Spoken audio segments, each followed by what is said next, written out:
Bismillahirrahmanirrahim. Assalamualaikum warahmatullahi wabarakatuh.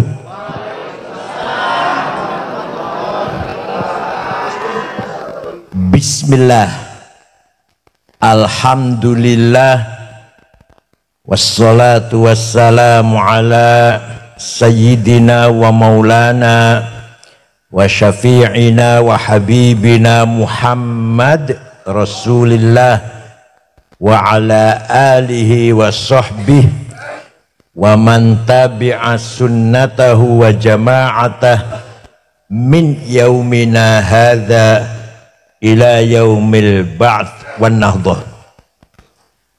Hadaratil muhtaramin, sadatil ulama wal masyayikh, ashabal ma'ahid, ashabatul ruqis sufiyah, Ketua NU, sadati wa sayyidati anisati ashabi wa zumala'i abna'i wa banati wal hudur. Alhamdulillah, saya bisa silatul arham dengan masyarakat dalam rangka apa ini? Dalam rangka ta'lim, nashr dakwah. Alhamdulillah, mudah-mudahan semuanya ala barakatillah. Pesantren itu Al-Hisnul Hasin. Apa? Itu bahasa Arabnya Al-Hisnul Hasin, benteng yang kokoh. Bentengnya apa? Bentengnya dua hal. Satu, benteng agama Islam ahli sunnah wal jamaah. Dua, bentengnya NKRI, Negara Kesatuan Republik Indonesia. Itu pesantren.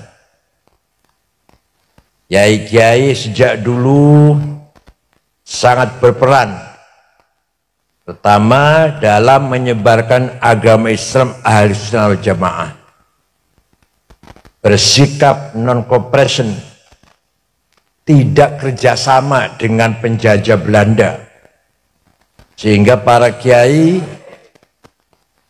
meninggalkan pusat perkotaan ke kampung-kampung, ke pelosok-pelosok, mendirikan pesantren. Di dalam pesantren dikaji, dipahami betul apa itu ajaran agama Islam yang sebenarnya. Bukan hanya pesantren kilat, tapi semua ilmu-ilmu yang prinsip dalam agama Islam dikaji di dalam pesantren. Pertama, walladzi ba'atsa fil ummiyina rasulan minhum yatlu 'alaihim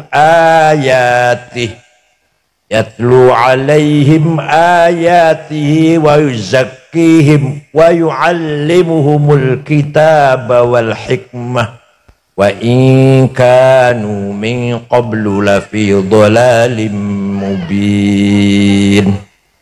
Pertama, pesantren yatlu alaihim ayatih.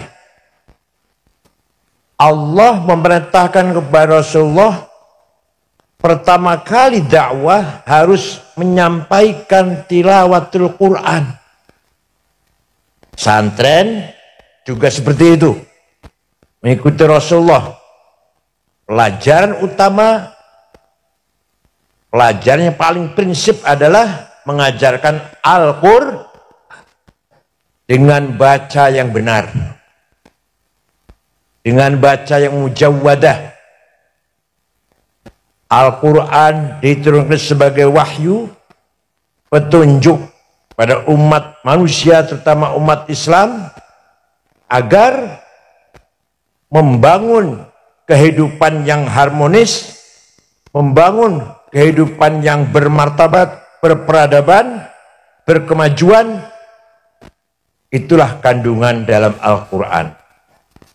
Maka mencari ilmu di pesantren dulu, zaman dulu, bukan mengejar ijazah. Tidak mengejar ijazah, titel, enggak. Nyun sewu. Ya Syekh Asy'ari, Kyai Wahid Hasyim, Gus Dur, Kyai Mahrus Ali, Kyai Ali Maksum Jogja. Ilmu niku ngungkuli profesor. Kyai Ali Maksum itu guru besar IAIN Jogja waktu itu. Profesor semua hormat. Padahal SD aja nggak tamat. Kyai Mahrus Kediri Lirboyo, alim, pinter, cerdas, sakti. Selamanya Rois Surya Jawa Timur, nggak mau jadi Rois Am. Ketika akan dipilih Rois Am mengganti Kyai Bisamsuri di mana? Kaliurang, Jogja. Sebelum dipilih lari pulang karena tidak mau jadi Rois Am. Jadi jangan sampai ada Rois Surya rebutan loh ya. Kalau Tanfidia pantas rebutan, kalau Rois Surya ora pantas rebutan. Kyai Mahrus pulang dari Kaliurang ke Lirboyo Kediri karena menghindari supaya tidak terpilih menjadi Rois. Itu Kyai Mahrus. Di pesantren mempunyai prinsip anti penjajah. Sampai-sampai keterlaluan. Nganggo celana haram. Pakai dasi haram. Orang kopiah haram. Karena niru Belanda katanya. Kalau nggak pakai kopiah, pakai celana itu niru Belanda. Haram. Ya keterlaluan itu. Berlebihan. Ya muter haram, muter nobong pakaian. Tapi karena meniru Belanda, sampai kiai-kiai anti pakai celana. Anti pakai dasi. Ya betul. Selalu pakai kopiah. Jadi kashfur ra's, menghilangkan wibawa, menghilangkan harga diri ketika ada orang tidak pakai kopiah. Itu pendapat kiai-kiai pesantren karena saking bencinya terhadap Belanda. Di pesantren diajarkan Al-Quran, tilawatil Quran dengan benar. Al-Quran dulu ketika ditulis zaman sahabat Utsman, waktu zaman Rasulullah belum ada Quran ditulis. Karena dan perintah Rasulullah pun nggak ada. Rasulullah tidak perintah nulis Quran. Tapi semua sahabat hafal. Semua sahabat Nabi hafal Quran. Jadi hafal kan butuh tulisan. Jenengan hafal kulhu kan? Hafal kulhu buatan. Kulhu hafal. Butuh tulisan buatan nek maos. Buatan kan? Nah, kulhunya hafal kulhu. Falak, nas, penting itu untuk tahlilan. Modal cari berkat lah. Al-Fatihah, Alif Lam Mim, ayat kursi penting. Hafal kulo. Kalau hafal nggak butuh tulisan kan? Begitu pula para sahabat. Nabi tidak pernah merintahkan tulis Quran, nggak pernah. Setelah Sayyidina Abu Bakar jadi khalifah, umat Islam semakin berkembang, keluar dari Jazirah Arabia, baru Sayyidina Abu Bakar berpikir tidak mungkin semua orang Islam hafal Quran.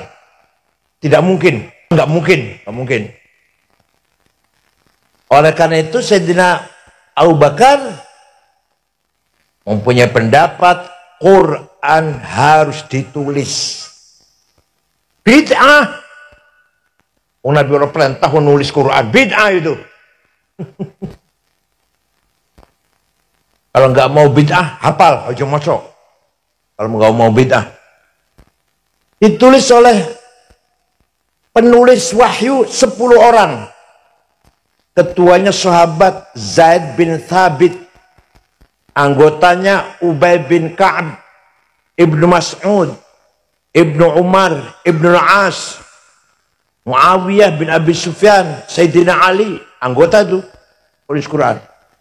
Oh.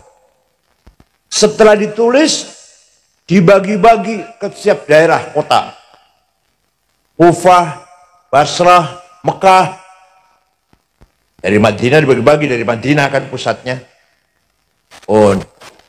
Setelah zaman Sayyidina Utsman, satu kota dengan kota yang lain baca Qur'annya bertentangan, beda-beda, tabrakan lah. Maka Sayyidina Utsman berpendapat, tulis ulang semua Quran yang ada di kota-kota, dikumpulkan di Madinah, tulis ulang. Setelah jadi satu tulisan resmi dari negara, atas nama negara, yang banyak itu dibakar, yang lainnya dibakar, hanya satu yang sah. Maka semenjak itu namanya Mushaf Utsmani. Apa namanya, Bu? Sekarang kita kalau lihat Quran itu pasti ada tulisan Mushaf Utsmani. Sayyidina Utsman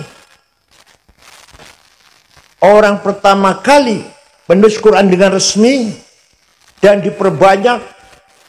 Tapi tulisan Quran zaman Sayyidina Utsman pulau rai semoco kemana jenengan. Saya punya fotokopinya. Quran zaman Sayyidina Utsman saya punya fotokopinya. Saya nggak bisa baca. Titik mawon betul wonten. Ba ta ta podo. Jim ha kho sami. Dal dal ro zai nggak ada bedanya. Belum ada titik. Nah, setelah umat Islam semakin bertambah banyak, tidak mungkin orang bisa baca tulisan Arab tanpa ada beda satu dengan yang lain. Maka mulai ada titik bangisor siji, tak dhuwur kalih nggih, tak tiga jim tengah, hak non titik, kok titik dhuwur siji, tahun 59 Hijriah. Yang membuat titik Quran namanya Syekh Abul Aswad Ad-Du'ali. Siapa? Bukan orang Yaman. Bukan orang Yaman, bukan. Wis, ono titik, rodo gampang macane wis. Tapi ternyata semakin banyak umat Islam masih kerepotan maca Quran. Walaupun sudah ada titiknya. Maka ada seorang imam yang berjasa besar, ulama berjasa besar. Namanya Imam Khalil bin Ahmad Al-Farahidi. Siapa? Dari Farhad. Kota Farhad, Afghanistan sekarang. Bukan dari Yaman, bukan. Farhad. Membikin harokat. Fathah, Dhammah, Kasroh, Fathaten, Domaten, Kasroten, Tasdid, Sukun. Baru ada tahun 175 Hijriah. Bid'ah itu, bid'ah. Wis ono titik, wis ono harokat. Masih banyak orang baca Quran salah. Orang Kebumen, Banjarnegara, Purbalingga, Purwokerto, Banyumas. Alhamdulillah ngalamin. Kalau panggil saya Kiai Sangit ngakil, Masya Allah. Ahlus Nawal Jamaah itu kiainya loh, kiainya bukan orang awamnya, kiainya itu loh. Panggil saya Kiai Sangit, itu kiainya yang manggil gitu, bukan orang awam, bukan. Maka ada seorang ulama besar berjasa memperbaiki baca Quran. Namanya ilmu tajwid tilawatil Quran. Ilmu tajwid. Baru ada terminologi idhar, idgham, bigunnah dan bighairil gunnah, ikhfa, iqlab, qalqalah, mad lazim, mad tabi'i, huruf halak, huruf mad. Paham boten? Tahun pira iku? Tahun 224 Hijriah. Nabi wis wafat 200 tahun lebih baru ada ilmu tajwid. Bid'ah itu. Kalau nggak Pak, kalau nggak mau bid'ah jangan pakai tajwid, nanti bocoran salah kabeh bakal. Itu jasanya para ulama. Lah ilmu seperti itu dipelihara di pesantren. Nyun sewu, mohon maaf, kalau hanya sekolah tanpa pesantren gak urusan dengan tajwid. Maka kalau bukan keluar pesantren mau Quran pelentang-pelentong. Di Jakarta banyak orang khutbah ceramah enak, hebat khutbahnya, ceramahnya. Bosong warken Quran, walah berantakan, gak pakai tajwid. Dari Quran ini ku macaman buatan bener macane. Kalau pidatonya enak, keluarkan dari Quran buatan bener. Keluar pesantren tidak mungkin. Gitu mengeluarkan ayat Quran pasti bacanya dengan benar. Ini kewajiban pesantren sampai kapanpun harus memelihara qiraatul Quran, tilawatul Quran bitajwid al-mujawwadah. Paham nggih? Maka kita harus berterima kasih kepada pesantren manapun lah yang selalu menjaga, mengawal prinsip-prinsip ilmu agama Islam. Belum lagi masalah fikih, masalah akhlak. Wah, luar biasa itu pesantren. Nanti saya ulang lagi masalah akhlak nanti. Setelah itu para ulama, para kiai pesantren sejak dulu anti penjajah. Benci pada penjajah. Ceritanya, Belanda melarang sekolah. Orang pribumi beragama Islam dilarang sekolah. Ojo pinter. Orang oleh pinter. Yang boleh pinter itu Kristen, Cina, sekolah. Setelah tahun 1902, Belanda berubah. Boleh sekolah. Ayo wong Islam sekolah, yuk, boleh. Paham betul? Nah, orang-orang yang nantinya akan jadi Muhammadiyah sekolah. Orang-orang yang nantinya akan jadi NU haram sekolah. Sekolah Belanda haram. Akhirnya gimana? Muhammadiyah paham betul tentang ilmu tata negara, ilmu sosiologi, antropologi, ilmu politik, administrasi, paham, bahasa Belanda paham. Sehingga Muhammadiyah berjasa besar menjaga akidahnya, Islamnya orang-orang yang kerja di kantor Belanda. Orang Islam yang kerja di kantor Belanda buatan murtad karena dijaga oleh Muhammadiyah. Tapi Muhammadiyah tidak ada pendalaman ilmu Islam, tidak ada. Sing hafal Quran ono orang yang hafal Quran itu. NU karena haram sekolah maka ketinggalan dalam ilmu tadi, ilmu tata negara, civic, apa dulu namanya civic dulu, ilmu apa, antropologi, sosiologi, administrasi, manajemen, NU ketinggalan. Organisasi sampai sekarang amburadul kan, organisasi ala TV lah, opo anane wis. Tapi NU berjasa besar menjaga, merawat ilmu Islam. Paham boten? Ayo di NU sing hafal Quran mau berapa kontainer, mau berapa gerbong, semua orang NU yang hafal Quran itu. Bahkan bocah-bocah cilik hafal dari Quran, pesan tahfidz Quran yang anak kecil-kecil di Pasuruan ada, di Gresik ada, Jakarta juga ada, di Bekasi, semuanya luar biasa. Padahal nggak ngerti maknanya. Anak kecil belum ngerti maknanya, sudah hafal Quran. Coba kita, panjenengan, suruh ngapalkan satu lembar bahasa Cina, syair atau apalah tulisan bahasa Cina, suruh ngapal satu lembar, rong wulan apal bener kira-kira, boten ngerti artinya. Ada tulisan bahasa Cina, bahasa Jepang, selembar, suruh dihafalkan tanpa mengerti artinya, rong tahun nggak hafal itu, nggak hafal itu. Tapi Quran, bocah cilik orang ngerti artinya bisa hafal. Luar biasa bener Quran itu. Luar biasa. Jadi mukjizat Quran adalah mukjizat yang khalidah, mukjizat yang abadi, perennial, mukjizat yang universal, ila yaumil qiyamah. Tidak mungkin Quran akan berubah. Jangankan berubah, hilang satu titik saja nggak mungkin. Kenapa? Dijaga oleh para penghafal Quran.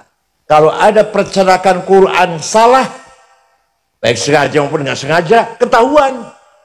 Karena Quran dihafal oleh penghafal Quran.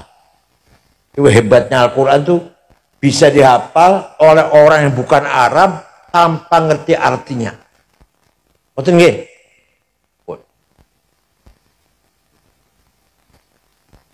Maka pesantrenlah yang memelihara prinsip-prinsip tahfidzul Quran dengan mengajarkan tafsirnya, mengajarkan kandungannya, mengajarkan kesusastraannya Quran, ilmu balaghah namanya, mengajarkan ilmu nahwu grammar yang ada dalam Al-Quran.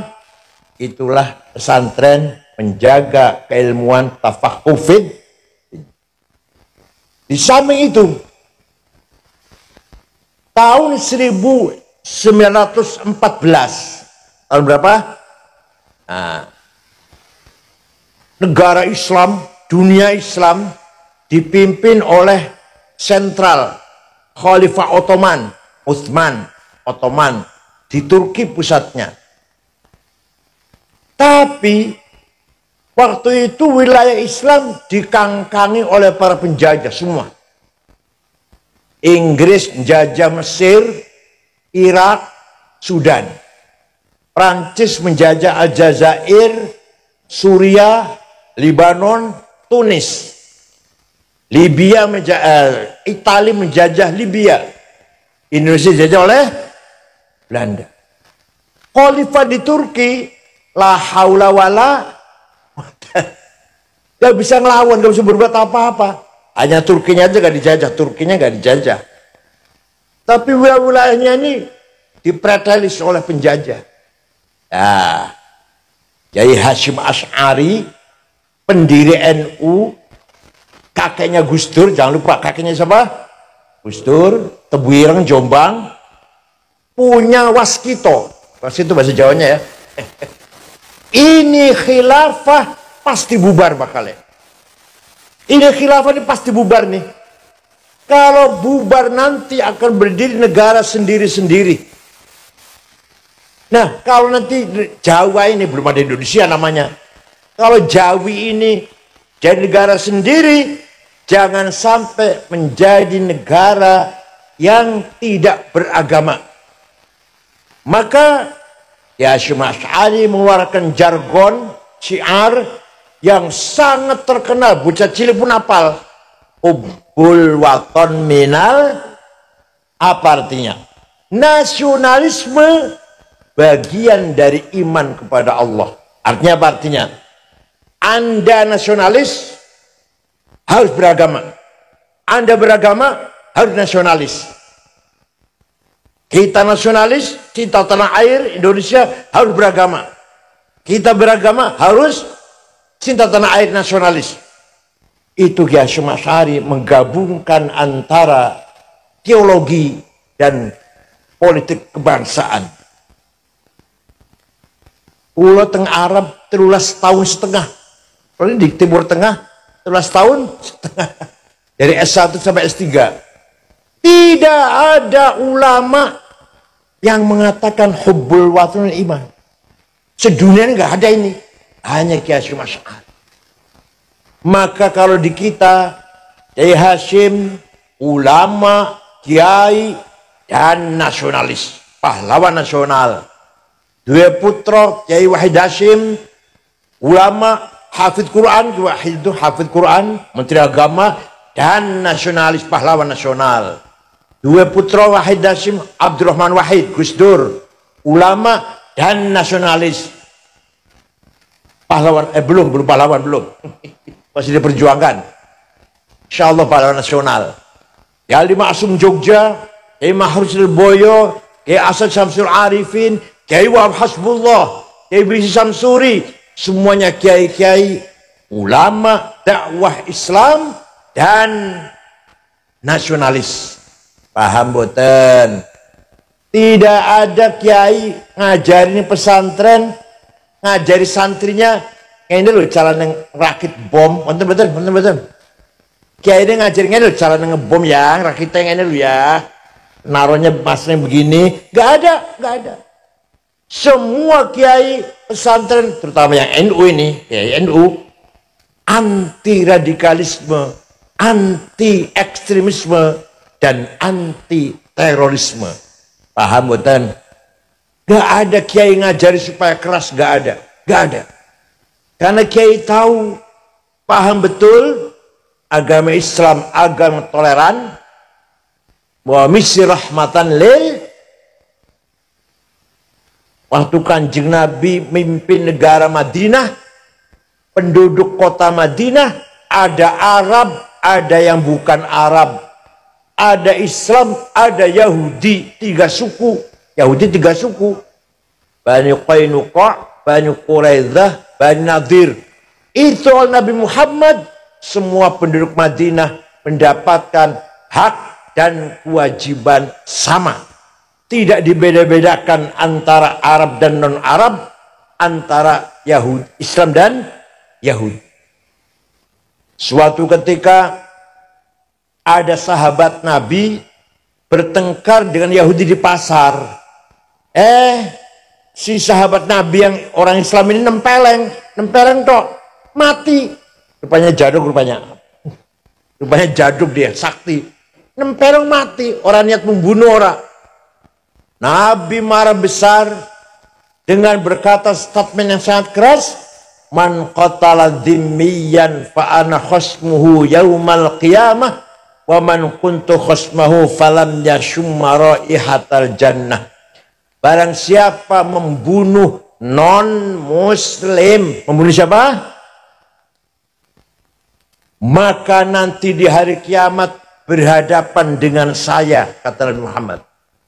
Berhadapan dengan saya. Dan barang siapa berhadapan dengan saya, tidak akan masuk surga. Coba. Ini semua tertulis dalam sejarah Islam.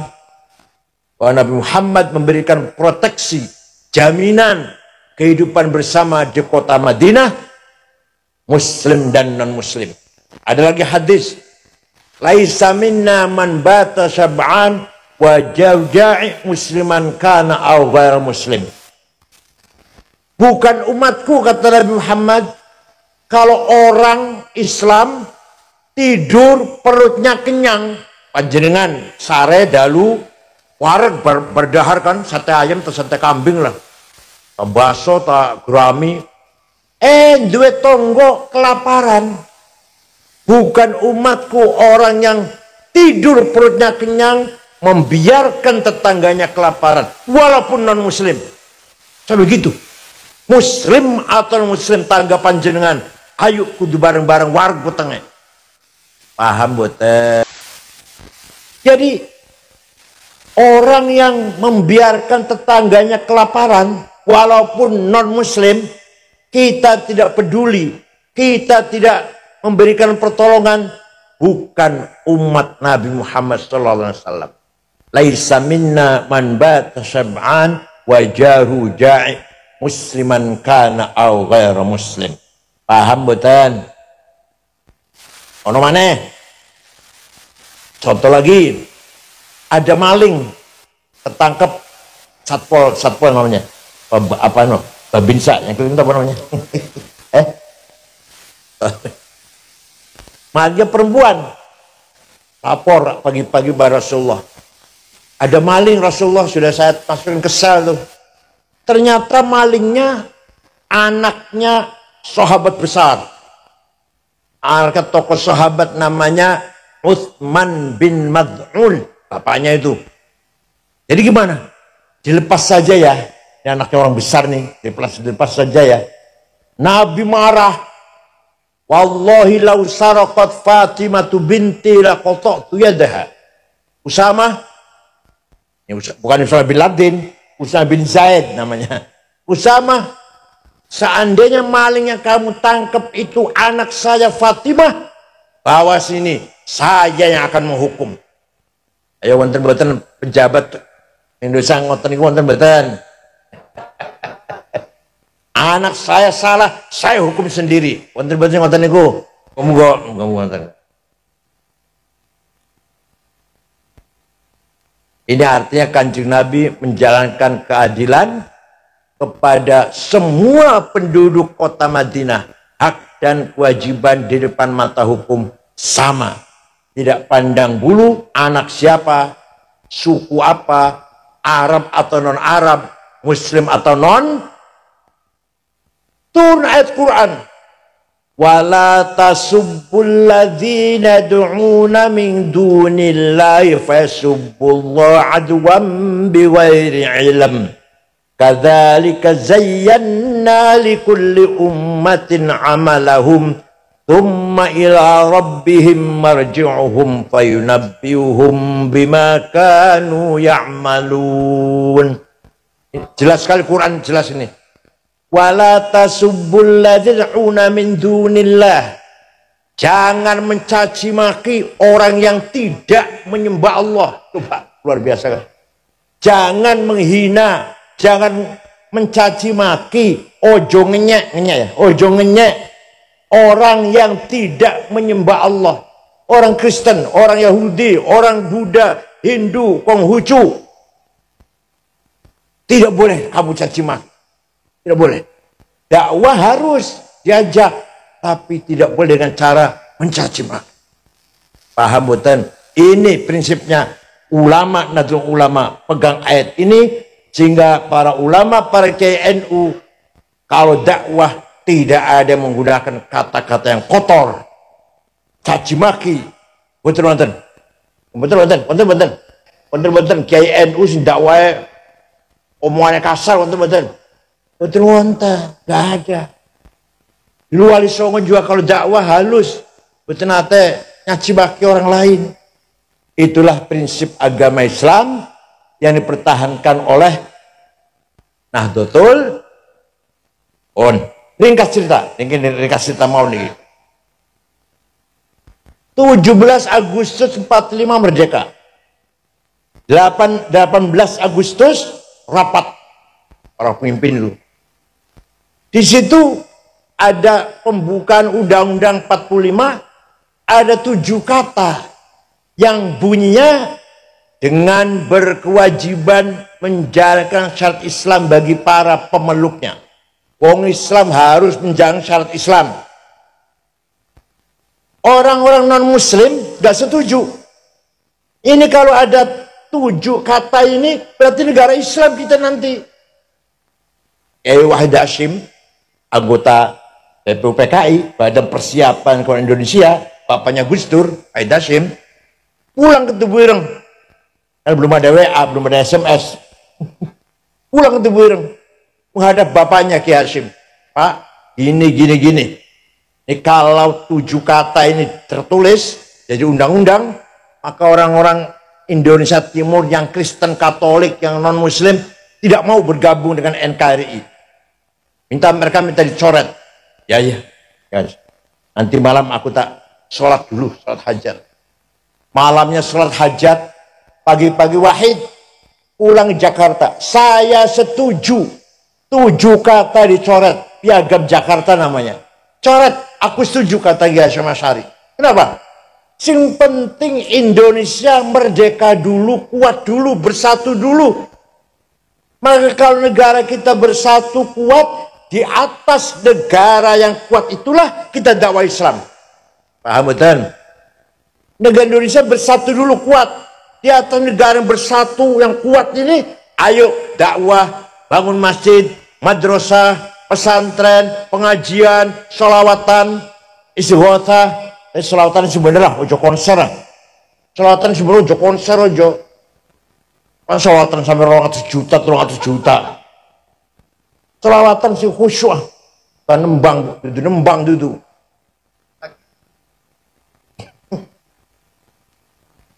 Selawatan ojo karo nembang. Beda dengan nembang beda. Apa sami? Apa selawatan? Padang wulan, padang koyor itu salat itu. Itu salat itu. Bukan. Pun. Apa mana? Habis gurune NU itu salat itu selamat.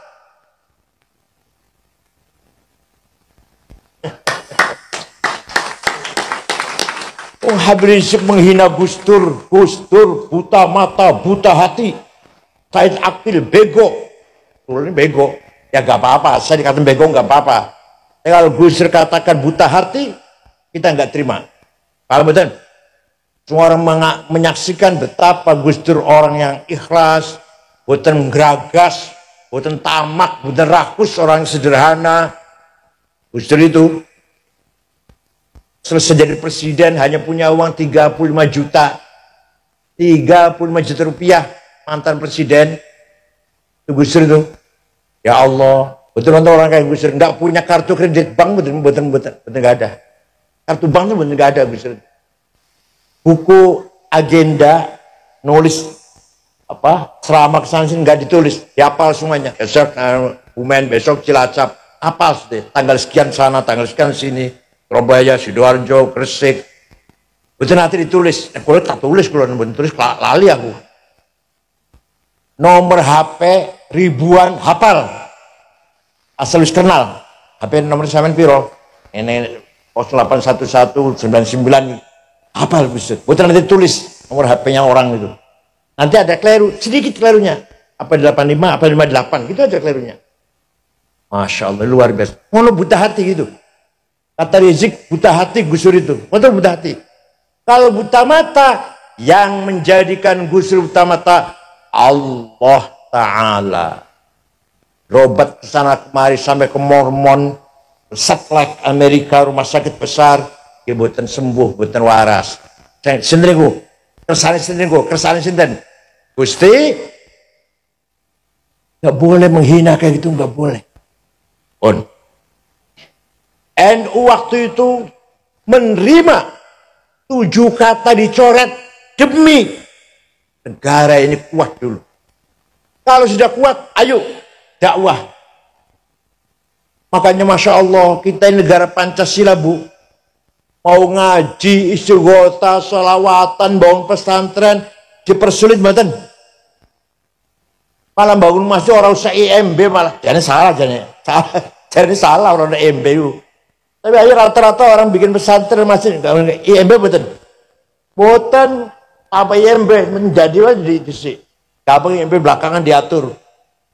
Panjenengan pengen gaya pesantren teng Saudi Arabia, di Kuwait, di Qatar, Emirat, Oman, sampai mencret nggak akan bisa. Ada orang swasta, orang rakyat biasa, aku pengen gaya pesantren madrasah di Saudi, warga negara Saudi loh, warga negara Saudi. Pengen gawe pesantren mereka sampai muntah nggak akan bisa itu, nggak akan diizinkan. Yang agak longgar Mesir agak longgar, tapi negara Arab semuanya tidak ada yang longgar, harus diatur oleh pemerintah semuanya. Mesir agak longgar dikit, apalagi Saudi kumpul-kumpul ngaterin buat nangsal, nggak boleh kumpul-kumpul itu. Saudi ini, ayo kita bukan negara Islam. Tapi kita dakwah Islam, menyebarkan agama Islam, mendidik dengan ilmu Islam, dipersulit betul. Ya Allah. Negara Turki tidak ada Kementerian Haji dan Wakaf. Orang mau pergi haji silahkan. Pemerintah tidak beri fasilitas, enggak. pemerintah tidak memberi kemudahan. Silakan, silakan. Karparmu kono mau pergi haji. Ayo di kita mau pergi haji dilayani oleh Kementerian Agama. Diservis oleh Kementerian Agama. Tahu berangkatlah. Di sana tahu pemondokan, tahu makan itu aja. Hanya saya kadang-kadang dikorupsi juga kadang-kadang. Di Turki betul terbuka. Orang mau haji silakan pergi sendiri sana. Orang itu masyarakat saja itu pergi. Ulama mimpin dengan jamaah berangkat haji. Pemerintah tidak ikut campur. Turki.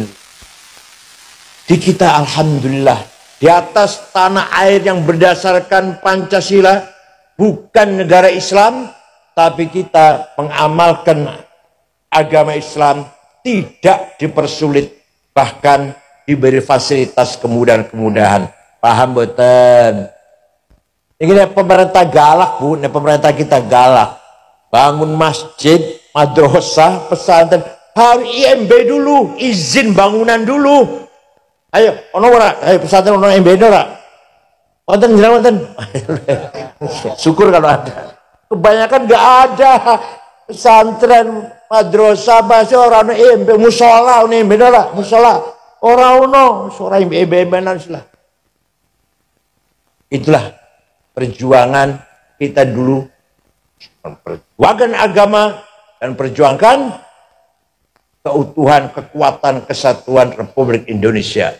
Maka kita alhamdulillah Nahdlatul Ulama dengan pesantren, dengan basic pesantren kaya apa itu? As-sarawatul ijtimaiyah, sosial kapital.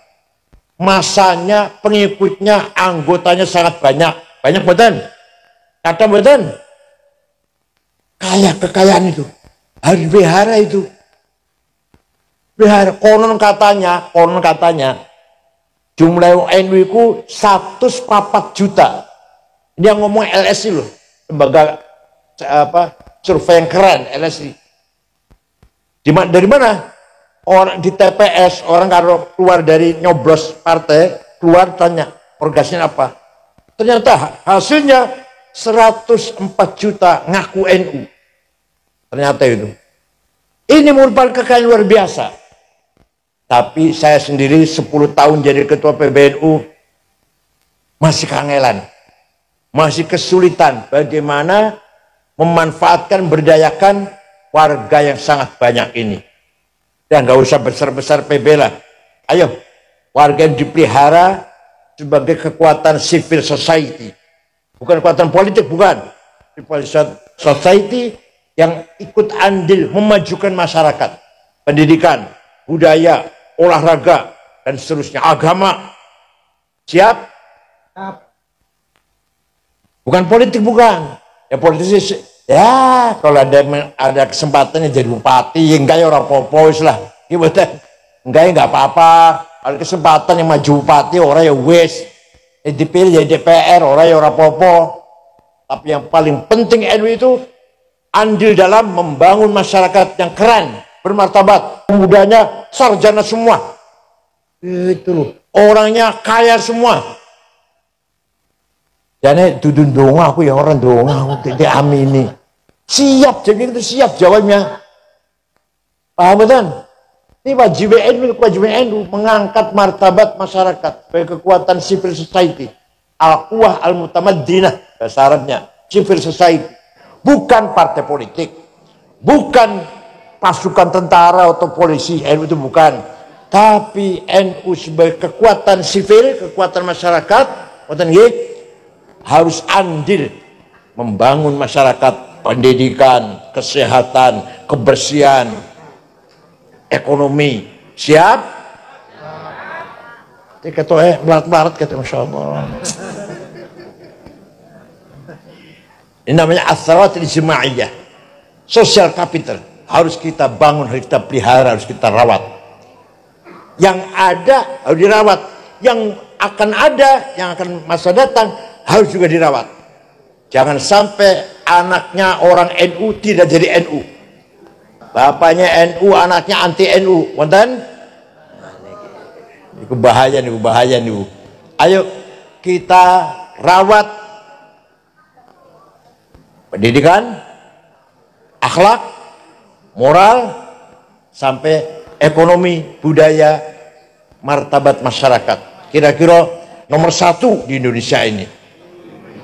Amin ya, duduk amin ya, duduk dungo. Wa innamal umamul akhlaqu ma baqiyat fa inhumu dhahabat akhlaquhum dhahabu. Martabat bangsa bukan agamanya, bukan agamanya, akhlaknya, budayanya. Bukan agamanya apa ya, bukan. Orangnya baik-baiknya ya, aman tidak ya di sana ya. Wah aman, orangnya baik-baik semua. Ayo martabatnya terpuji mboten. Ojo ngantek sualike. Sebaliknya, waduh, hati-hati terkenal maling kabeh. Saumpama. Malah ngente agama si Islam itu malah ngono, malah agama si Islam malah Islam jamaah maling kabeh nang kono. Hati-hati sepeda motor ojo lengah. Koncoku sepeda motor hilang, aku pernah sholat masjid satu hilang. Hati-hati. Ono mana koncoku ono diutang janjine 2 minggu 2 tahun durung bayar. Wonten.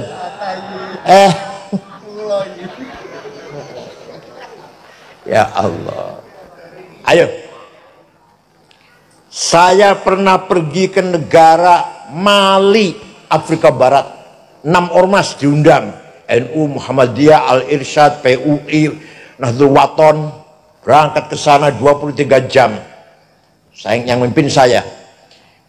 Acaranya Maulid Nabi, acaranya diadakan oleh presiden. Di ibu kota Tembakto namanya. Ibu kota namanya Tembakto. Tidak ada rumah dikunci pintunya. Tidak ada rumah dikunci jendelanya. Sepeda motor ditinggal di halaman latar, kuncinya masih gantung. Apa disebut nanti malam? Ya. Rumah nggak dikunci, sepeda motor nggak masuk di halaman, kuncinya gantung. Kira-kira biar kira-kira.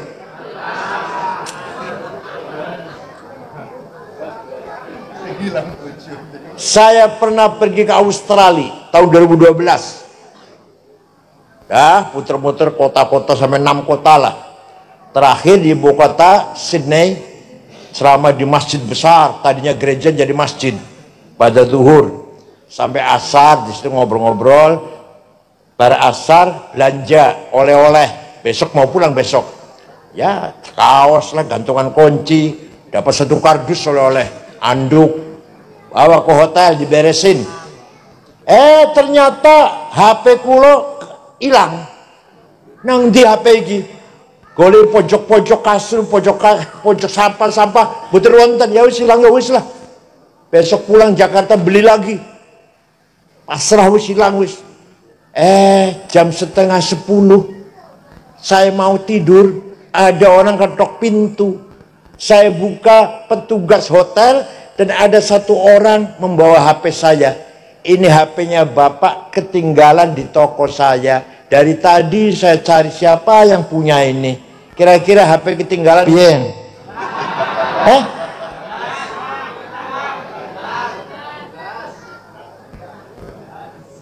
Pada Islam semua padahal.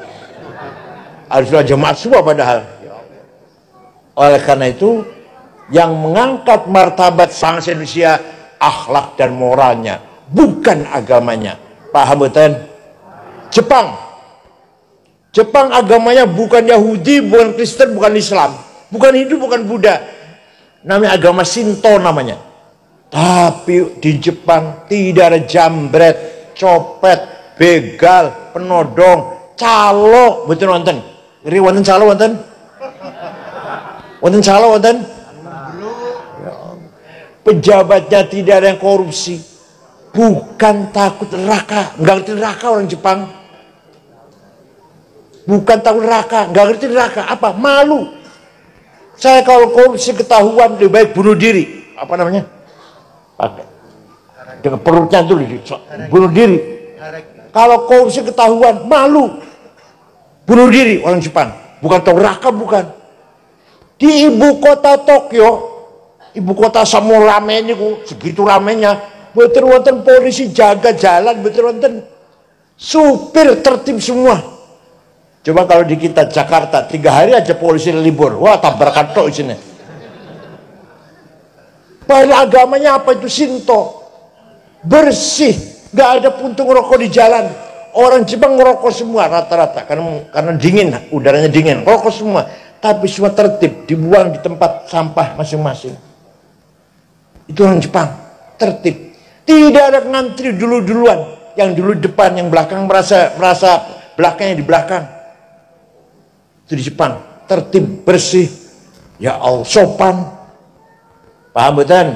Itu namanya akhlakul karimah, budaya. Ayo kita bangun yuk, kita bangun yuk. Orangnya amanah semua. Siap. Amin yo, amin wah kurang dungo kok. Jujur semua. Muhammadun qaimun lillahi duhimami. Muhammadun sadiqul aqwali wal kalimi. Muhammadun thabitul mithaqi hafidhuhu. Muhammadun tayyibul akhlaqi wasyiyami. Nabi Muhammad orang yang paling himmahnya besar. Saya tidak mau kalah, Islam harus menang. Ngoten betul panjenengan, ngoten betul.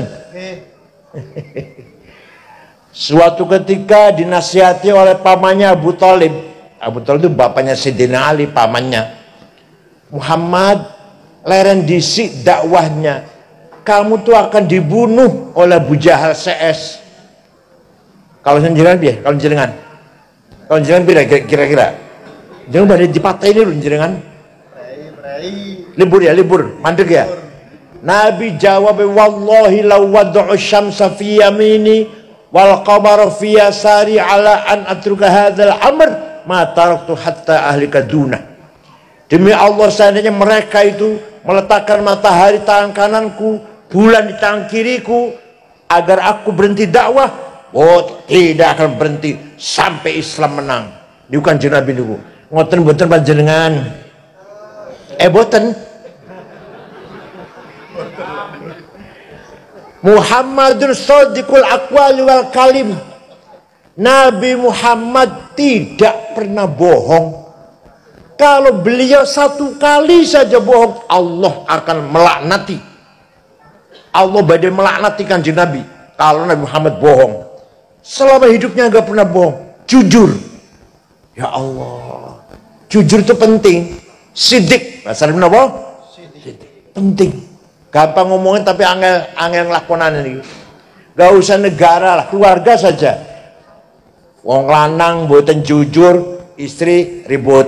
Atau istri gak jujur, suami ribut. Kira-kira yang paling sering orang jujur, suami apa istri ya? Kira-kira.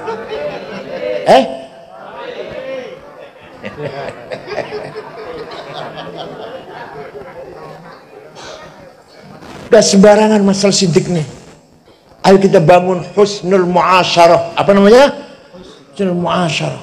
Suami sayang istri, istri taat pada suami. Jangan sampai ada peteng-tengen nang suaminya ngomong kasar nyaci maki wonten. Orang jawab ya wonten. Bentak-bentak suami tangannya ngene peteng-teng. Go apa? Go gayung apa? Gayung apa? Cibuk. Dipentungkan nang kepala suaminya wonten. Jangan sampai suami mudah sekali nempelang istri, mudah sekali ngelarani nabok istri. Ini namanya tidak husnul muasyarah. Ayo kita bangun husnul muasyarah. Ayah sayang anak, anak hormat ayah ibu, ponakan hormat wa atau Pak Ade dan Pak Ali. Pak Ade Pak Ali sayang karo ponakan, kakak adik akur. Yang namanya husnul muasyarah. Sawsahul muasyarah ayu husnul muamalah. Apa? Interaksi, bergaul dengan baik, dengan jujur. kalau tonggo jujur, majikan kalau karyawan jujur, pejabat dengan rakyat sayang, rakyatnya taat pada pemerintah. Bos kalau anak buah sing sayang, anak buah hormat pada bos. Ngoten-ngoten jenengan. Itu namanya husnul muamalah. Yang dagang jujur, petani jujur, pekerja jujur, buruh jujur, majikan baik, pejabatnya baik, pemimpinnya baik. Ngoten-ngoten pergi, ngoten-ngoten pergi. Enggak jawab. Itu namanya husnul muamalah. Dengan bekal, dengan dasar bekal husnul muasyarah, keluarga yang harmonis, husnul muamalah, masyarakat yang harmonis, akan terwujud husnul musyarakah. Apa? Bangsa, masyarakat, negara yang baik, yang akur, yang solid. Ya Allah, kemudian jalan-jalan negara yang paling solid, aman, tentrem. Kalau Masya Allah, kapan Indonesia kayak gini ya? Belgia, Swedia, Denmark, Finlandia, New Zealand. Ya Allah, orang tuh tenang, tentram. Orang-orang bocah sekolah tawuran, orang-orang bentrok, konflik, tertib. Ini negara-negara yang saya sebut tadi. Denmark, Belgia, namanya negara Skandinavia lah, sekitar itu.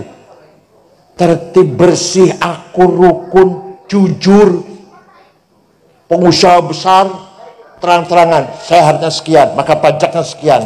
Jadi yang ngobrol ini punya kumpulan wong-wong sugih, bangga-banggaan, saling bangga, bayar pajaknya piro ente. Jadi besar-besaran duduknya bayar pajaknya besar, berarti kaya dia.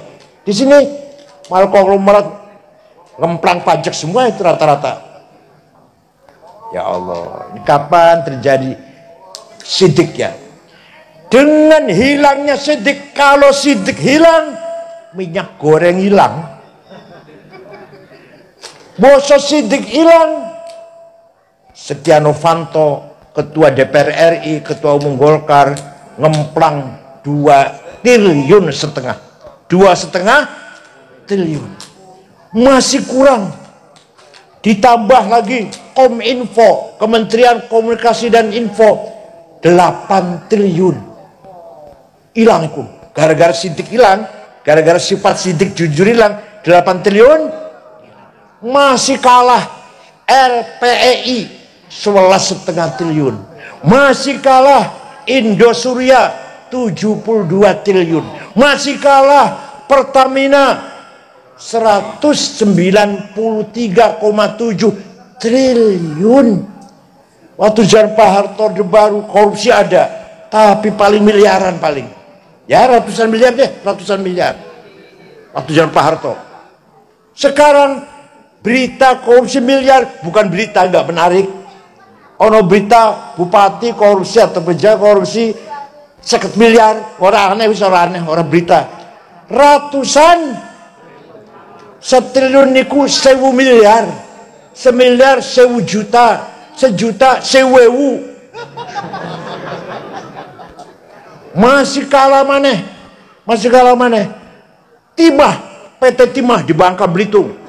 BUMN itu perusahaan negara itu 10 tahun 300 triliun. Masya Allah, luar biasa kita ini. Padahal kita ini kaya raya, tapi sidiknya hilang, sidiknya. Moga-moga dari pejabatnya sampai rakyat, pegawainya, orang kayanya, pekerjanya, buruhnya, semuanya mempunyai sifat sidik. Oh nasi ngomong yang wajib sidik itu Kanjeng Nabi, awake dudu Nabi. Jadi gak wajib sidik gitu. Nabi mau kudus sidik apa maneh kita umatnya. Paham nggih? Bon. Muhammadun thayyibul akhlaqi wasyiyami. Nabi Muhammad orang selalu beri contoh akhlak yang mulia. Ketika tahun 8 Hijriah Nabi Muhammad bisa masuk kota Mekah. Waktu Nabi Muhammad lari dari Mekah ke Madinah, sembunyi-sembunyi berdua dengan Sayyidina Abu Bakar, pindah ke Madinah 480 km. 8 tahun masuk kota Mekah, diikuti 12.000 orang Islam ikut Nabi Muhammad masuk Mekah. Orang Mekah ketakutan, Muhammad pasti balas dendam, Muhammad ini. Besok pasti balas dendam besoknya. Nabi Muhammad jam 9 pagi, antara 9-10 lah, masuk kota Mekah dengan mengatakan, al-yaum yaumul marhamah. Hari ini hari kasih sayang, tidak ada balas dendam. Yang dulu melempari batu saya maafkan.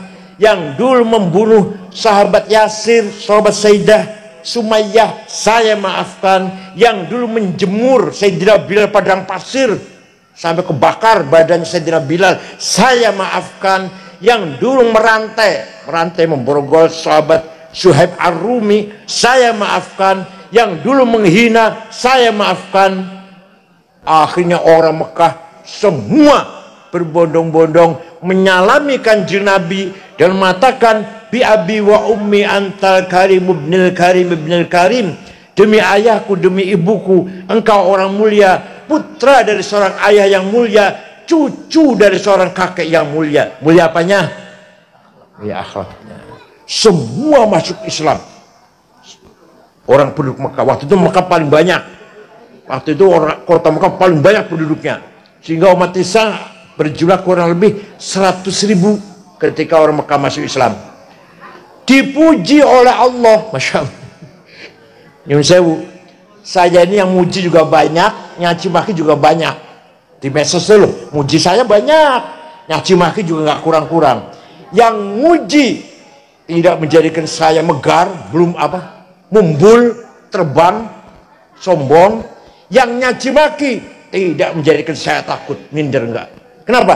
Karena yang muji dan yang mencaci maki podo kali kulo sami. Apa? Doyani wa asin, sambal terasi, lalap pete, newiswar melayu nang wese. Panjenengan dipuji kalau sama manusia, jangan bangga. Paham betul? Kan si muji jenengan podo kan jenengan. Dengan sambal terasi, newiswar melayu nang, atau jenengan dicaci maki, dihina oleh orang manusia, ojo minder, ojo cilik hati. Sing ngaci maki panjenengan podo karo panjenengan. Emangan warung Melayu nang Kanjeng Nabi sing ngalem sing muji Al-Qur'an.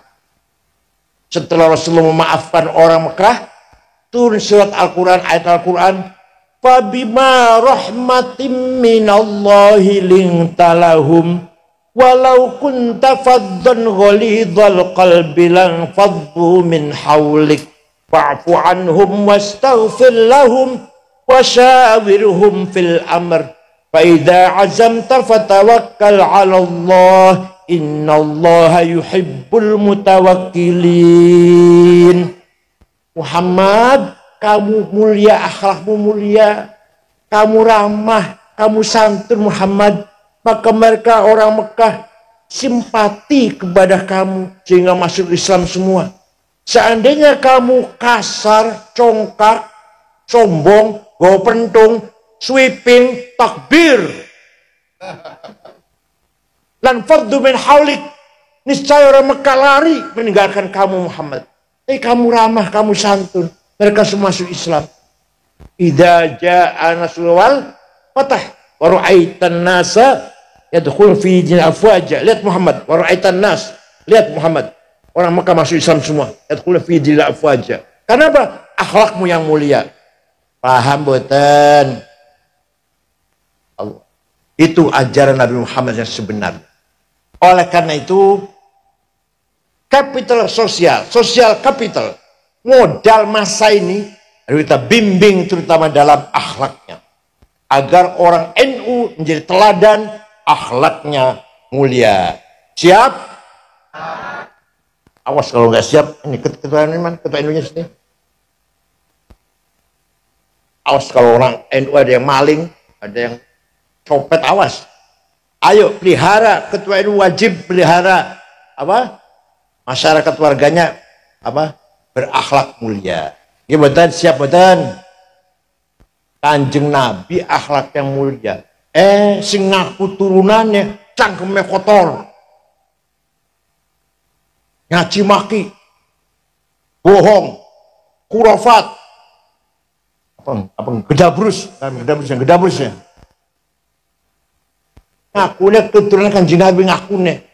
Tapi jauh dari akhlak Rasulullah sallallahu alaihi wasallam. Gimana? Yang kedua, kita ini punya apa? As-sarawat tsaqafah wal hadarah. Kita punya kapital modal ilmu pengetahuan, pendidikan dan budaya. Apa itu? Kitab kuning. Syuriah NU harus berpatokan kitab kuning. Tidak boleh keluar dari kitab kuning. Tidak boleh. Berpatokan kitab berdasarkan Quran, hadis, ijma, qiyas. Pertama Quran. Tapi tidak cukup hanya Quran. Harus hadis. Kenapa? Karena di Quran perintah sholat berkali-kali. Perintah sholat ada 62 kali. Quran perintah sholat 62 kali ayat. Tapi tidak menjelaskan sholat itu namanya apa, berapa kali sehari semalam. Di Quran nggak ada, Pak, nggak ada. Sholat itu 5 kali, namanya zuhur, asar, maghrib, isya, subuh. Nggak ada di Quran. Segitu pentingnya sholat. Maka harus berpulang pada hadis. Di sana ada sabda Rasulullah, furidat alaikum khamsu maktubat, al-zuhur, wal asr, wal maghrib, wal isya, wal fajr. Diwajibkan kepada kamu sekalian 5 kali sholat, zuhur, asar, maghrib, isya, fajr atau subuh. Bukan Quran, tapi maka kalau ada orang gak mau pakai hadis, gak akan ngerti berapa kali sholat sehari malam. Di Quran gak ada. Nah, ketiga ijma. Kesepakatannya para ulama. Ulama biyen, ulama. Apa contohnya? Ulama 4, Imam Hanafi, Malik, Syafi'i, Hambali, sepakat rukun sholat 17. Takbiratul ihram, niat, berdiri, baca Fatihah, ruku, tumakninah, i'tidal, sujud, duduk antara 2 sujud, dan seterusnya. Semua ulama sepakat, semua imam sepakat, rukun sholat 17. Di hadis nggak ada, apalagi Quran, apalagi rukun sholat pitulas. Betul wonten hadis niku kesepakatannya para imam. Paham betul? Yang meneh panjenengan mboten melok Imam Syafi'i, mboten melok salah satu imam 4. Orang ngerti rukunnya sholat ono piro, nggak ngerti. Ini baru contoh sholat, belum yang lain-lain. Belum caranya bagi waris, belum caranya mubaya'ah, jual beli. Alah, sholat mawon kalau kita nggak ikut imam, nggak ngerti rukun ono piro. Saumpama ono wong sholatnya bagus. Ada orang sholatnya bagus. Kita tanya, belajar dari mana Ustaz? Oh, saya belajar langsung Quran dan hadis. Wallahi demi Allah, bohong. Bohong. Yang benar jawabnya, saya belajar dari ibu, ayah, imam masjid yang ngirimin rumah, kamu sholat. Nanti dari gurunya, dari kiainya, dari gurunya, dari kiainya, mentok datang Imam Syafi'i. Imam Syafi'i dari gurunya Imam Malik. Imam Malik dari gurunya Imam Rabi'ah. Imam Rabi'ah dari gurunya Imam Kharijah. Imam Kharijah dari ayahnya sahabat Zaid bin Thabit. Sahabat Zaid dari gurunya itu Rasulullah sallallahu alaihi wasallam. Paham boten? Jadi kita dalam beribadah harus ikut salah satu imam 4. Kita Indonesia kebanyakan madzhab Syafi'i. Yang nomor 4 kias. Kias analogi. Ada 9 sebenarnya. Benar ada 9. Udah, saya contohkan 2 aja deh. Di Quran Wala taqrabuz zina innahu kana fahisyatan wa sa'a sabila. Apa artinya? Jangan mendekati zina. Jangan mendekati zina. Sing dilarang oleh Quran mendekati zina. Zinanya jawab. Zinanya ya lebih-lebih. Itu namanya kias aulawi. Apa namanya kias apa? Zina mendekati saja haram, apalagi zinanya. Mendekati itu nggak boleh. Mendekati artinya pegang-pegang, apa ciuman, mendekati. Ya, apalagi zinanya. Paham? Ada lagi. Nempeleng ayah ibu. Boleh nggak? Di Quran nggak ada itu. Nggak dilarang. Yang dilarang Quran. Wala taqul lahuma uffi wala tanharhuma. Kamu jangan ngomong kasar dengan ayah ibu. Kamu jangan bentak-bentak. Kalau gitu kita masuk ke rumahnya ayah ibu, gak usah bentak, tempelengnya aja. Boleh nggak itu? Gimana kalau nggak boleh? Kalau bentak saja nggak boleh. Kalau ngomong kasar saja dosa haram, lebih-lebih nempeleng. Itu kias namanya. Namanya apa? Ya. Ada lagi. Sabu-sabu. Halal apa haram? Oh, berani mengharamkan di Quran ada? Jenengan berani mengharamkan dulu. Di Quran apa ada? Inna sabusa. Apa hadis wonten kanjeng Nabi dawuh sabu-sabu haram rawal Bukhari wonten? Apa Imam Syafi'i pernah dawuh? Imam Syafi'i pernah dawuh sabu-sabu haram? Enggak. Nah, harus pakai kias, pakai akal. Namanya kias burhani. Hadza muskirun, ini barang memabokkan. Wa kullu muskirin khamrun, setiap mabokkan masuk golongan khomer. Wa kullu khamrin haram, sedangkan khomer itu haram. Di Quran ada khomer haram. Wa hadza haram, maka ini barang haram. Namanya kias itu. Begitu namanya kias. Nganggo akal namanya. Premis minor, premis major, legal statement, positive conclusion. Benar gitu. Muqaddimah sughra, muqaddimah kubra, qaul syarih, natijah shadiqah. Ini ilmunya pesantren. Kalau nggak pesantren nggak ada ini. Jadi kiai-kiai NU niku nek musyawarah menjawab pertanyaan 15 pertanyaan 2 hari selesai. Kenapa? Cerdas-cerdas.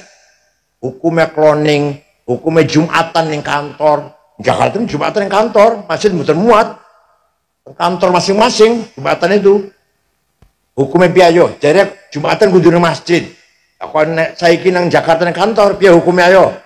Jumatan 2 shift, 2 kali karena pabrik kaca nggak bisa ditinggal. Harus Jumatan gantian. Hukumnya kripto, hukumnya saham. Itu kiai-kiai ditanyakan 15 masalah 2 hari selesai. Kan menggunakan apa? Menggunakan iya. Paham boten? Ini kekayaan pesantren harus dijaga dan dirawat. Harus dijaga itu. Kalau enggak bukan pesantren, kalau enggak pegang Fathul Mu'in, Fathul Qadir, bukan pesantren. Fathul Qorib, Fathul Mu'in, bukan pesantren. Kalau pesantren NU harus mengajarkan Fathul Qorib, Fathul Mu'in, Fathul Wahab. Cili-cili aneh, Sapinah. Paham nggih? Atharatul Hadhariyah. Kita kaya dengan budaya. Apa? Coba. Panjenengan kalau kirim dongo pakai bahasa Indonesia, marem mboten kira-kira. Mari kita bersama-sama baca Al-Fatihah. Yang pahalanya kita kirimkan kepada Rasulullah dan para sahabatnya dan keluarganya. Dan kepada para imam-imam, para guru-guru kita. Dan orang-orang tua kita, terutama ayah dan ibu. Marem mboten wonten niku, marem mboten. Sing marem piye? Ila hadratin Nabi Mustafa Rasulullah sallallahu alaihi wasallam wa ila ashabi wa al kiram wa tabi'in wa tabi'in ihsan wa jami' awliya illa masyayikh ardi la magharibiha barriha wa bahriha jibal. Mana orang ngerti, mana nggak ngerti itu apa? Bari wa bahriya apa itu? Aulia illa bariha wa bahriha jibalu al-jatiha yamin wa shimaliha. Nggak ngerti bala artinya bos. Tapi marem kata yo. Lalu ulama amilin din minas sufin wal qurra wal huffaz fasiru hadithin wal fuqaha takrim as-solihin bagi masyayikhina wa abain wa jadin wa jaddatina khususan abi wa ummi Haji Ahmad wa ummi Afifah. Al-Fatihah. Marem. Ini budaya. Pada Gusti Allah bahasa Indonesia nerima lah. Kamu jangan pakai bahasa Indonesia, terima. Bisa paham. Bahasa Sunda mau, bahasa Inggris mau, Gusti Allah. Tapi kita nggak marem kalau nggak pakai bahasa Arab. Ya betul. Itu namanya kita kekayaan hadar. Malih. Ini yang paling penting lagi, paling penting. Apa? Baca Barzanji tiap malam Jumat. Baca mboten? Anaknya akekah baca Barzanji. Omae dadi anyar baca Barzanji. Panene dadi atau dagangnya laris baca Barzanji. Munggah pangkatnya atau sukses jadi kepala desa, sukses jadi apalah pejabat apa baca Barzanji. Baca Maulid Nabi itu baca mboten? Ya Allah. Ini budaya. Harus kita jaga, kita rawat, jangan sampai hilang ini. Panjenengan omai dadi, dagangnya laris, atau anak wadon sing lamar, ayo baca Barzanji Maulid Nabi. Gimana? Ngundang Kiai Suriah, baca Barzanji Suriah, harus hafal. Kalau nggak hafal, jangan diamplopin. Kenapa? Karena Barzanji punya kita. Kalau bukan kita yang hafal, lalu siapa yang hafal? Yang mau menghafal siapa kalau bukan kita? Wah, habis suruh ngapal. MTA suruh ngapal. Kita ngapal. Itu punya kita. Tahlil, hafal.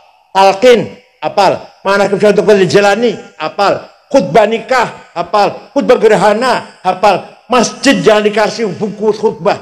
Kalau kiai mau khutbah. Kalau Kiai Suriah khutbahnya baca, apa bedanya kalau SAG? Apal-apalan khutbah. Paham betul?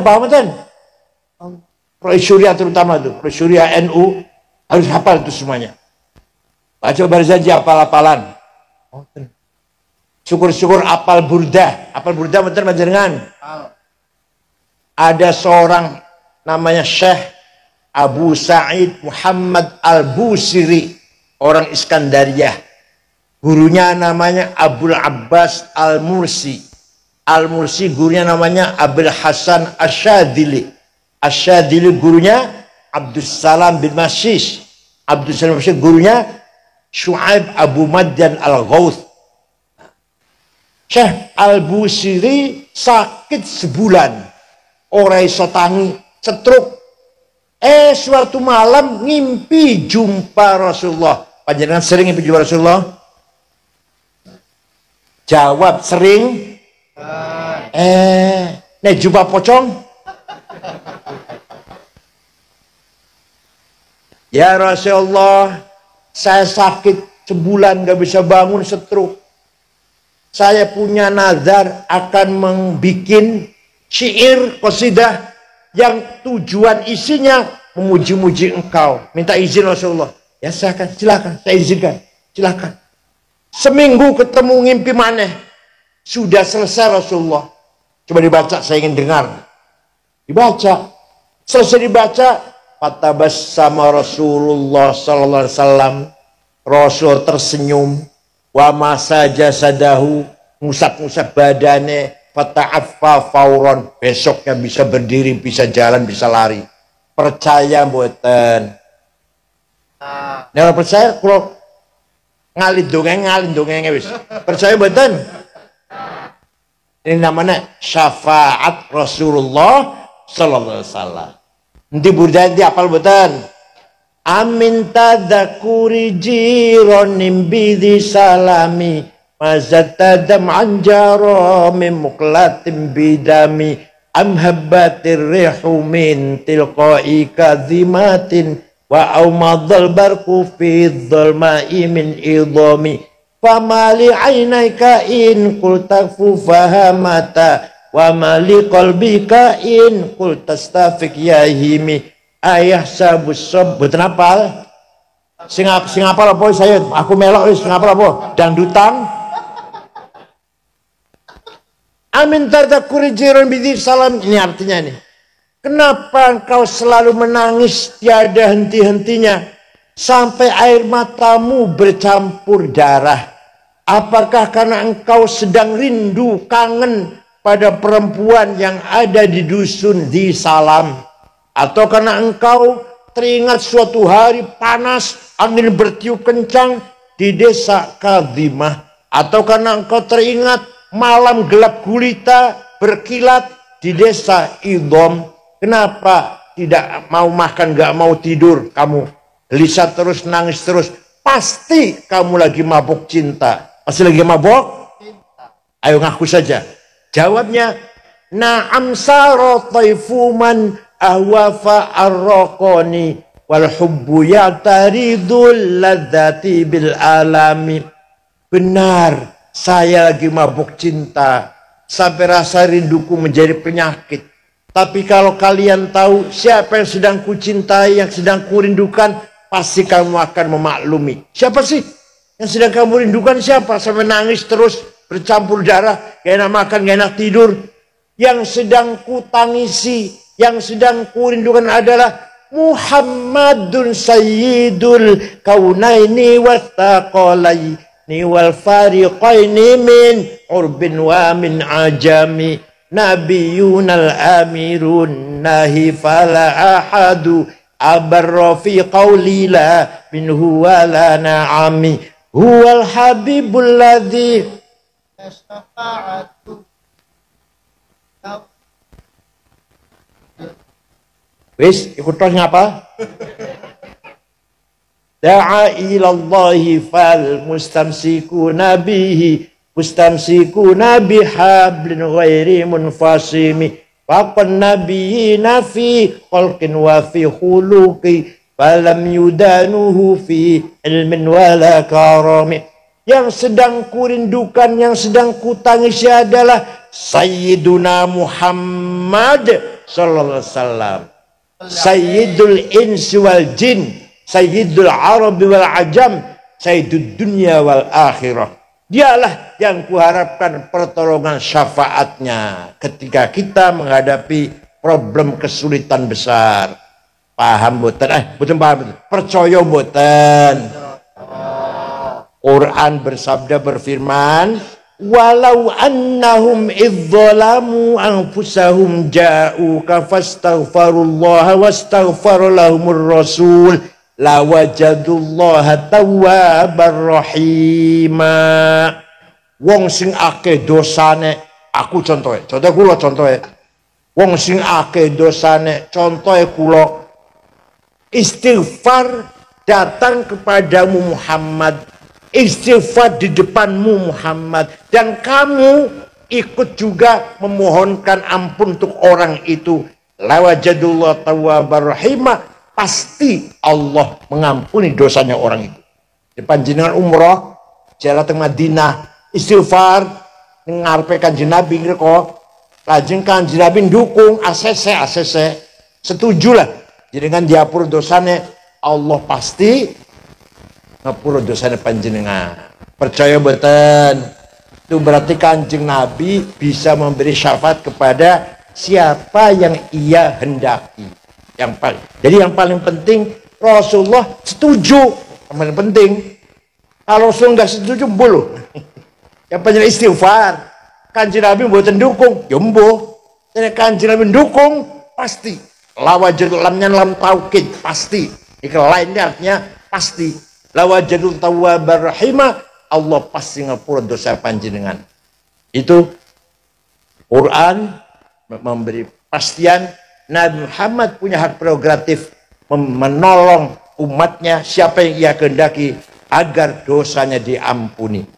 Fa'fu anhum wastaghfir lahum. Muhammad, ampunilah dosanya orang Mekah, dosa orang Mekah. Wastaghfir lahum, mintakan ampun orang Mekah. Tuh waktu masuk kota Mekah. Panjenengan saged niru niku, saged. Panjenengan saged niru niku. Gak jawab ya. Banyak sakit niru niku. Orang yang pernah ngapusi nipu 5 juta, saya maafkan saged.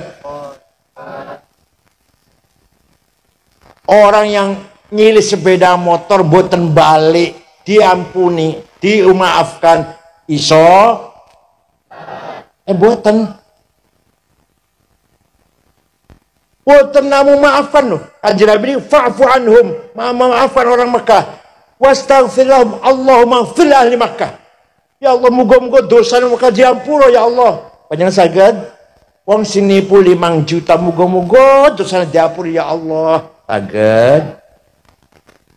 Wong sing nyolong sepeda motor panjenengan, muga-muga diampura dosane ya karo Gusti Allah. Saged.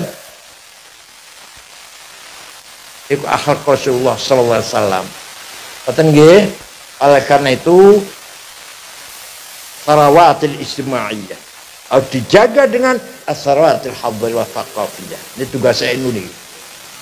Coba gampang mawon. Si Toto dengan Sukardi dino Selasa tukaran, arep paten-patenan. Mboten sido, paten ora sido. Malam Jumat ketemu nang Barzanji nang Maulid Nabi, salaman mboten? Tapi salamannya masih kaku ibu, masih kaku salamannya. Tapi malam Minggu mau cuma Nabi mana nih Pak Lurah? Pak Lurah mau cuma Nabi malam Minggu, boh selamatan opo lah, syukuran opo, salaman malam mboten. Minggu ngarepe maneh, ono maneh Pak Haji Pak Haji Ahmad bikin Maulid Nabi lagi, mau coba janji, syukuran katanya, syukuran anaknya dilamar tau opo lah. Salaman malam mboten.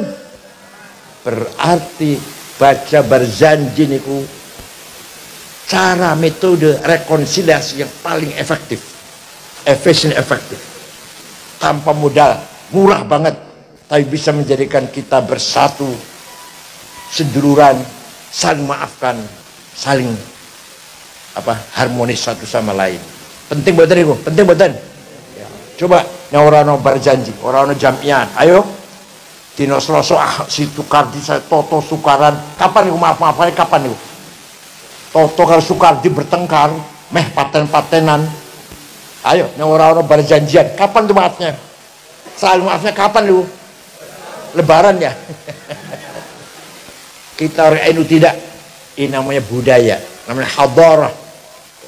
Nah, kita harus menjaga kekayaan hadarah, culture capital. Itu namanya thaqafah dan hadarah. Kitab kuning dijaga, berjanji dijaga, ngoten nggih. Masyarakat dijaga, solid, kuat, husnul muasyarah, keluarga harmonis, husnul muamalah, masyarakat yang harmonis, husnul musyarakah, bangsa yang kuat dan harmonis. Siap? Syukran wa dumtum fil khair barakati wan najah. Wallahu fakil qamit thariq. Wassalamualaikum warahmatullahi wabarakatuh.